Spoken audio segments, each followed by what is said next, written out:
I'm Gary Stearman. Welcome to another edition of Prophecy in the News, and we're going to continue a discussion that we had with two great guys, Tom Horn, L.A. Marzulli, both of them authors. You're going to enjoy this.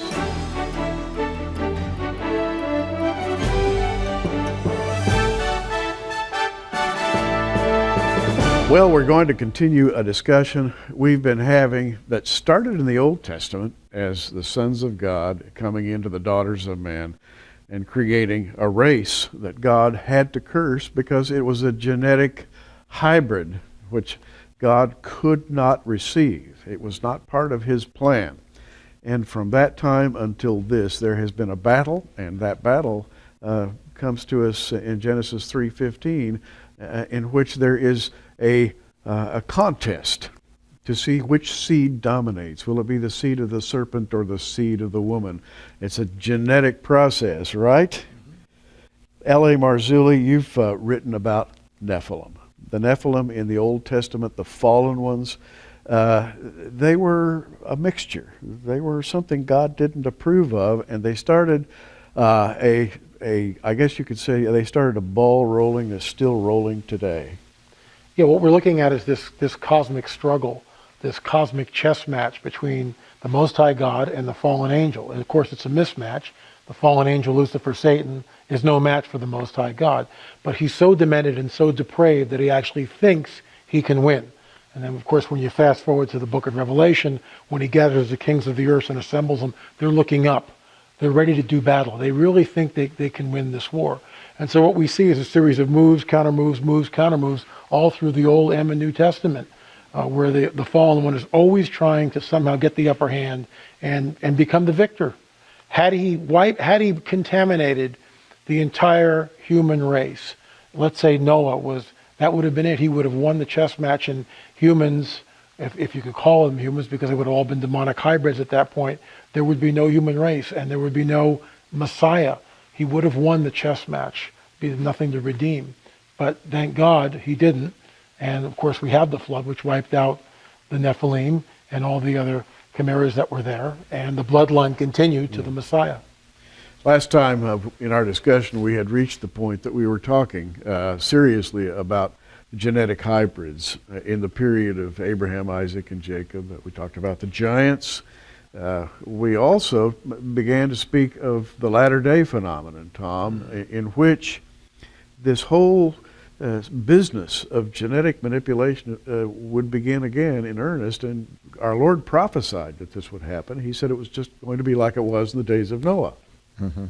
Yeah, and it's kind of almost a two-part issue. There is what happened in ancient days, there's what's happening today.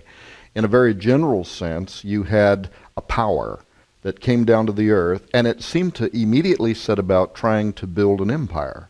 It had a plan, it had a system, mm-hmm. and the goal of this empire was to subjugate all other living species upon the earth. Immediately, these Nephilim, of course, come under judgment from God. That alone, by the way, I think also attests to the facts about genetic manipulation, because otherwise you have a God who is depicted in the scripture as forgiving, loving, not willing that any should perish. Even with the Hebrews, made provisions for non-Hebrew blood to be able to come in mm-hmm. and to become a proselyte, to get saved in the Old Testament sense.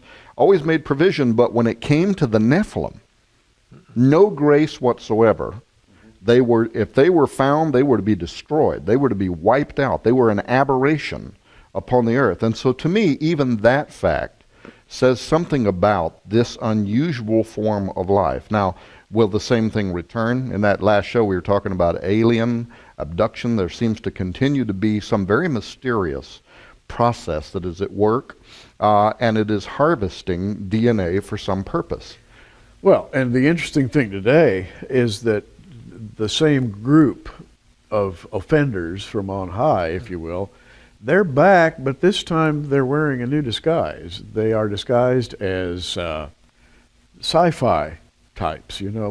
We come here to serve you. We come from another galaxy. We are superior to you. We've had longer to evolve than you have. We can bring you great technology. We can bring you all kinds of peace where you now have just internal conflict. We can bring peace to you. We can do all kinds of things. We can help you keep your planet green. So they're coming as our divine overseers, and actually I think being received that way by some groups.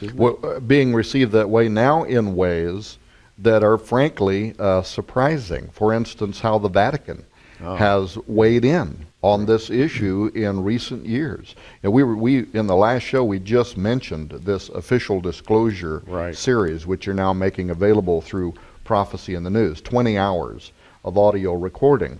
That grew out of this last January when the Royal Academy of Sciences, the oldest scientific body on earth out of the UK, invited members of NASA, the United Nations, the European Space Agency, people who are brilliant thinkers. They call them a dizzying array of intellects, is how the press referred to it, to come and to discuss one subject. Are we alone in the universe? And actually, can we make contact? Well, when the Vatican weighed in on this, my mind goes back to Galileo and people who were persecuted for scientific inquiry. Yes. And now all of a sudden we're warming up to this idea that these beings may not only exist, but Lynn, they might even be morally superior to us. I would certainly agree with that. That when they come, we will look at them. It's what I call, and append, the coming great deception, the alien gospel. And this alien gospel is that we were your progenitors. We manipulated and created all life genetically on planet Earth. We were responsible for the Earth's earliest civilizations. We genetically manipulated humans. We are the missing link in evolution, as it were. We set up the different religions throughout the globe, and your ancestors worshipped us as gods, and rightfully so. Now at this critical juncture in human history, we are back to usher in this new age, this age of peace and love and brotherhood. One planet, one people, please. So are they coming from outer space? Well, personally, I don't think they're coming from outer space. They may be coming from a parallel dimension. We live in, 4 dimensions. We used to say 3 dimensions. I almost repeated that from my grade school days. And now we know, of course, thanks to Einstein, that time is the 4th dimension and is, of course, both manipulative, able to be manipulated and measured and changed based on our relationship to time. But in any case, there scientists now, you've got all these people talking about quantum physics and what they call planes and parallel dimensions and string theory. And some of these are actually measurable, meaning that we're only doing it in terms of theory, but we're actually able to detect that there are dimensions that are around us that we simply can't see right now with our eyes. There is, if we get to this, there is also another part of this.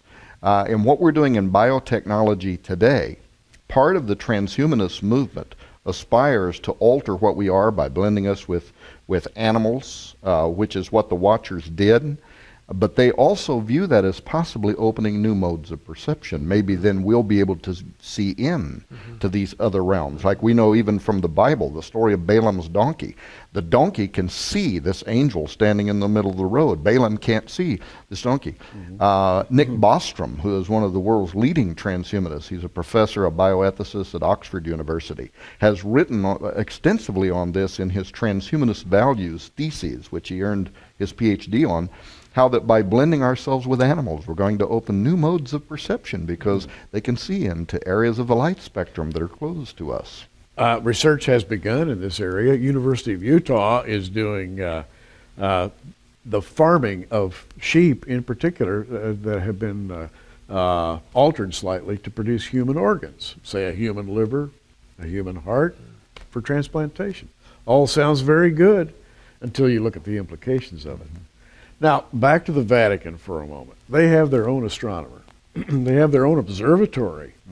And they've been peering into the heavens. They've been listening to all the reports about UFOs, and they have concluded, their astronomer, Gabriel Funes, has said, we believe that at a certain point in the near future, these alien entities are going to reveal themselves to mankind. We should prepare ourselves for this.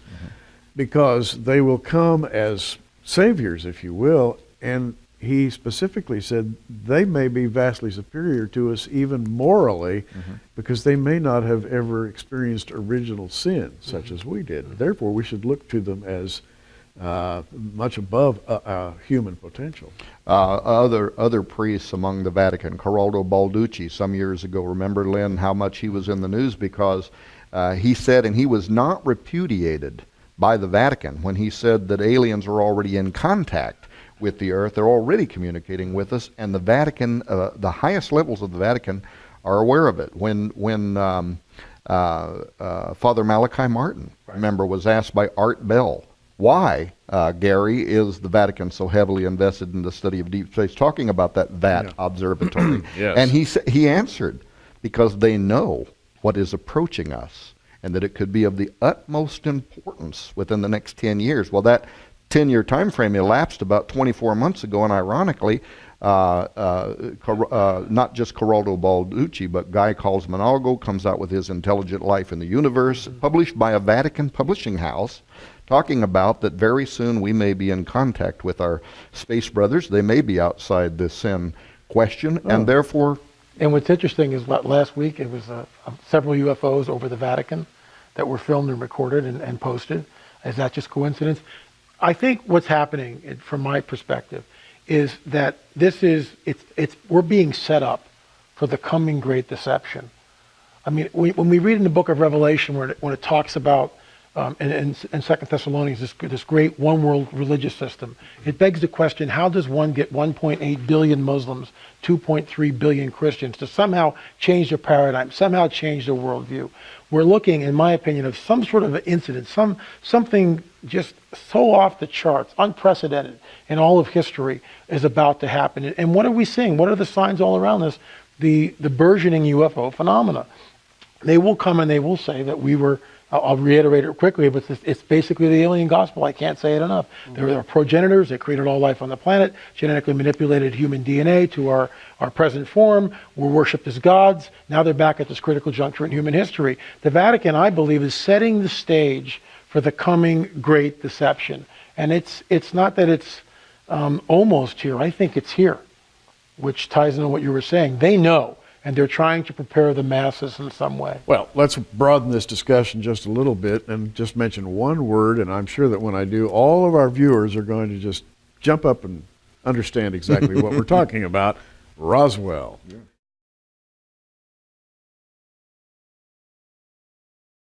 And they're trying to prepare the masses in some way. Well, let's broaden this discussion just a little bit and just mention one word, and I'm sure that when I do, all of our viewers are going to just jump up and understand exactly what we're talking about. Roswell. Yeah. Everybody knows about Roswell. And the little guys, you know, the crashed flying saucer, these little bodies lying dead on the ground. I think every human being alive today has heard about Roswell. What happened there? Well, that is the big question, I guess. Mogul balloons, Gary. That's what the government says. Yeah, it was balloons. Crash test dummies. Crash test dummies. Absolutely. Crash test. Yeah, right. Those were a little too small for crash test dummies. Yeah, well, we wanted to ask that question, too. That's why in this series, Official Disclosure, Prepare for Contact, we went back to the original civilian investigator, Stanton Friedman, nuclear physicist. And we also went to Jesse Marcel's son, Jesse Marcel Jr., who even the government admits is the only person on Earth today, admits is a key phrase, handled the Roswell debris. Now, the people on this production that you've put together, it's called Official Disclosure, Prepare for Contact. They pretty much all believe that we're at the edge of something big, right? Yeah, some of these believe that what happened in Roswell, for instance, Stanton Friedman, I mean, he goes to great lengths to argue that what happened in Roswell was a physical craft, potentially from another world. But the question for a person like me who believes that at the heart of it might have been something demonological, you just take the word poltergeist, a German word. Polter, spirit, geist, noisy. Yeah. How can a spirit manipulate matter? How can it touch and move matter? Well, in some way it can. It's easy for me to believe that all kinds of things could potentially have been manufactured. And in fact, doesn't the Bible even talk about celestial transportation devices, for want of a better term? It does. Multidimensional transportation vehicles. And they're driven by the angels, if you will. One of the prophets of old, Elijah, showed his servant. He said, Lord, open the eyes of my servant so that he can see these vehicles. And immediately the servant's eyes were opened, and presto, he saw the vehicles. And they were vehicles. They're called merkavim in the Hebrew. Chariot is the way it's translated in King James, but hey, a chariot doesn't fly through the heavens, not the kind we're thinking of.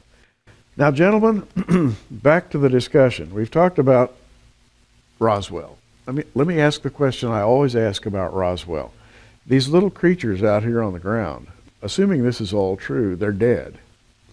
If those are spiritual creatures from the dark side, and we might call them demons, can demons die? What's going on here? Well, this is the second part of that question that we talked a little bit about in the first show and that I mentioned a moment ago. And that was, okay, we know from historical records that what the Watchers wanted to do, they wanted to leave their plane of existence. Jude, Peter both verify that. The story, of course, is told from Enoch, from whom they are quoting. Their motivation certainly could have been altogether or could have included the ambitious goal of cutting off the bloodline of the Messiah, contaminate the earth's population, so you cut off the bloodline of the Messiah, the human race is lost.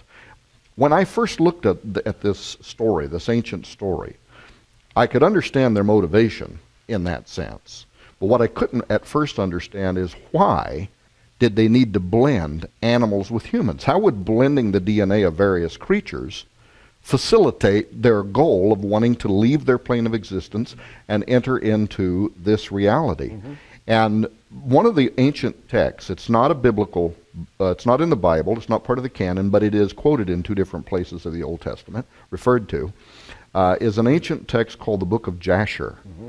And Jasher tells the same story that Enoch does about the fall of the angels. And by the way, for the listening audience, many, many ancient records tell this story.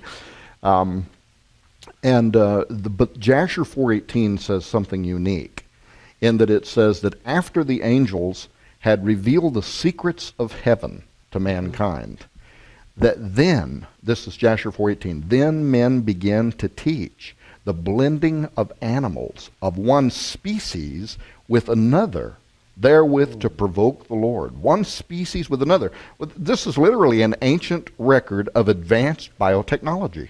The crossing over of species barriers. In all the cultures of the old world, whether it's Etruscan or Greek or Roman or Egyptian, Babylonian, you find what are called chimeras, human-animal combinations like satyrs, the goat's hindquarters and a human being, a centaur, half horse, half man.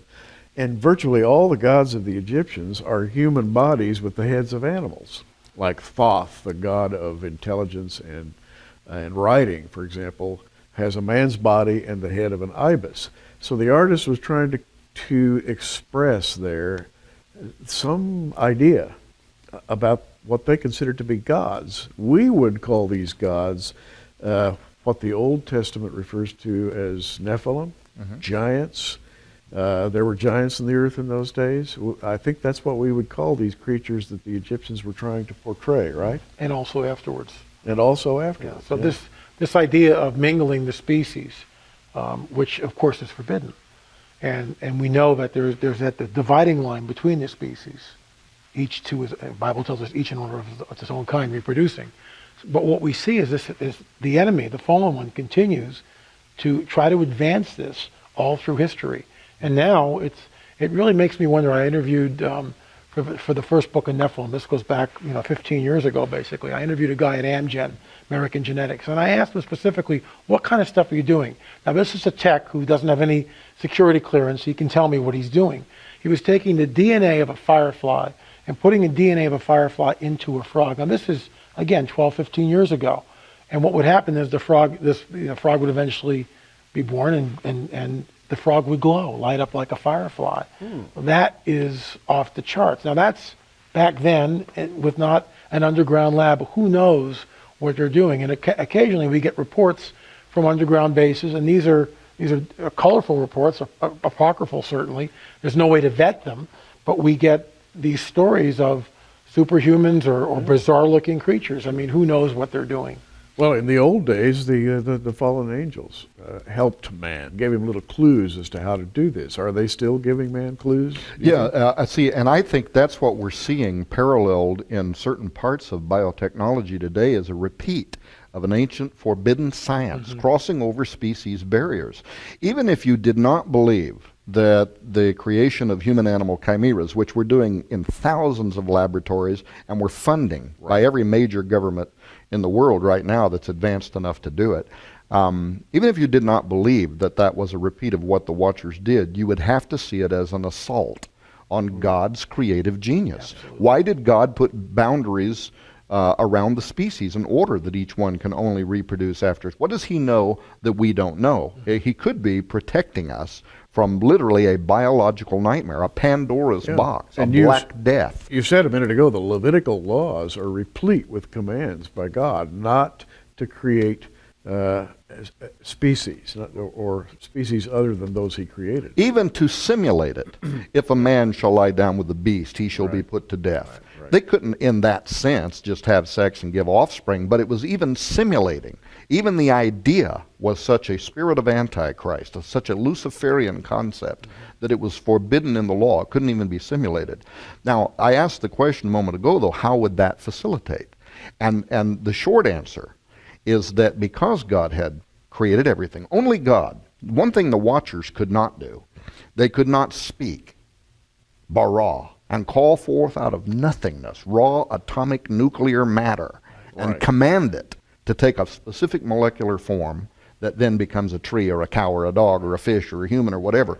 Only God could do that. What the Watchers could do, since they either participated with or observed creation, they could do what our scientists are doing today, and that is they could take the genetic material of one species and another and blend it to create a body. Why I think they did that was because once God had created all life, including humanity, he set it in motion. And he ordered each kind to reproduce after its own kind, meaning that when the sperm of a human meets the ovum of a human, at the first spark of life, the spirit of a human enters into this zygote. It's blocked. It's in order. In other words, it's not just a vacant, empty biological entity into which a spirit can take up residence. He set it in motion. They had to corrupt that. By blending animals with humans, they created a living biological entity that the spirit of a particular animal, or using the term spirit with animals is kind of problematic, but the nature is what I'm talking about. Of a dog wouldn't enter it because it wasn't a dog. Right. The spirit of a human wouldn't enter it for it wasn't a human. Now all of a sudden we have a living biological product into which these things could download themselves. And in a very brief explanation, essentially I came to believe that that's why they did what they did and how it facilitated their ability to leave their plane of existence. What's spooky about that, Len, is then when you open your books and start reading them, and you see how DNA, cattle mutilations, human mutilations, it's not only happening, it has exploded in recent years. Yeah, it's just like Genesis 3:15 said, the battle is between the seed of the serpent and the seed of the woman, which is a genetic contest, really, for genetic purity, I guess you could say. And rather than being aliens from outer space, as hoped for by the Vatican, we've got aliens from inner space with that specific goal to do anything they can to corrupt the human genome, right? The first heaven is Earth. The second heaven, which I believe is this upper dimension, is where the fallen one resides. And he's able, right now anyway, to access our dimension through portals, which Tom obviously writes about. And at some point we know, again from Scripture, that the fallen will be cast out of the second heaven, and he comes to Earth. And woe to the inhabitants of Earth because the time is short. I think we're ramping up into those days. In my opinion, all the signs are here and manifesting. Gary Stearman, wishing you a great day.